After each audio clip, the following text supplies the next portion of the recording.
Look what you spend when you eat garlic and honey fasting for 7 days. It is really impressive.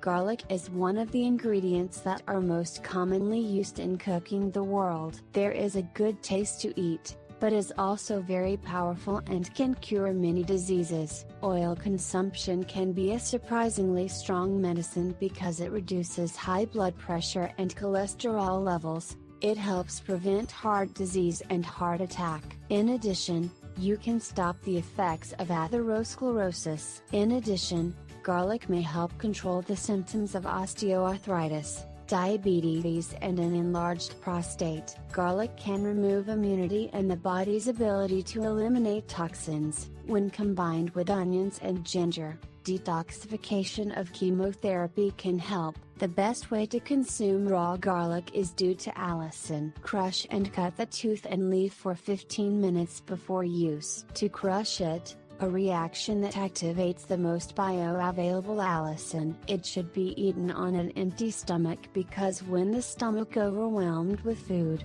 it is difficult to process and absorb all the nutrients from the diet. Garlic with honey fasting. Preparation: 2 to 3 garlic cut into small pieces. Mix with a tablespoon of honey. If this combination is taken every day, you have more energy and feel healthy. In addition, you will lose weight.